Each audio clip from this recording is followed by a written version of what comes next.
سلام، خوش آمدین هموطنان عزیز. امروز ما میخوایم در این ویدیو برای شما نشان بدم چگونه زمانی که تلفنتان به این قسم unavailable مود میره ایره شما ریستور بکنین. این اسکرین زمان میایه برای کسایی که نمیفهمند. زمانی که شما زیاد پن کودتان غلط وارد کنین به این قسم آیفون unavailable نشان میده و شما هیچ کار نمیتونین بجز از اینکه امرجنسی دایل کنین و دیگه هیچ کدام کار نمیشه. امروز ما میخوایم طریقه ریستور کردنش برای شما نشان بدم. و همچنان قسمی که شما در اسکرین میبینین ما از مکبوک استفاده میکنم. کسایی که از کامپیوتر ویندوز استفاده میکنن میتونن کمی کار کنن. یگانه کاری که میکنن باید آیتونز از طریق گوگل در ویندوز خود دانلود کنن و دیگه کاراش مثل همیست که من در مکبوک خود میکنم. شما کاری که میکنین تلفنتان باید به این قسم فعال باشه. زمانی که تلفنتان فعال بود ای چارچر را در کامپیوترتان کانکت کنین و طرف دیگه ش در تلفنتان کانکت کنین. زمانی که به این قسم کانکت کردین باید اینجا چارج بگیره. وقتی که چارج گرفت شما کاری که میکنین volume up volume down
وارد کنین و از آیفونتان استفاده کنین.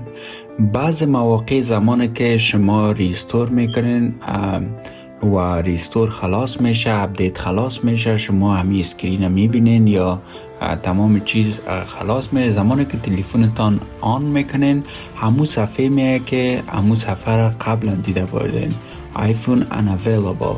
زمانی که اون صفحه آمد دوباره همین کیبل دیسکانکت کنین، پس کانکت کنین volume up volume down و همین پاور بتن هولد بگیرین و همین مرحله را دوباره انجام بدین تا که همین اسکرین شما ببینین.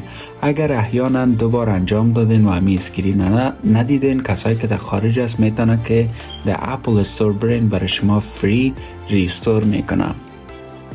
و مرحله ستاپ از این دیگه شما میتونین که استفاده کنین، اپلای دیتان وارد کنین و تلفن نو ازش استفاده کنین و مرحله ستاپ شما میتونین که در وای فای کانکت کنین، اکتیویت بگین. اگر از طریق اپلای دیتان میخواین میتونین که تمام دیتایتان دوباره پس دمی آیفون از طریق اپلای دیتان کانکت کنین.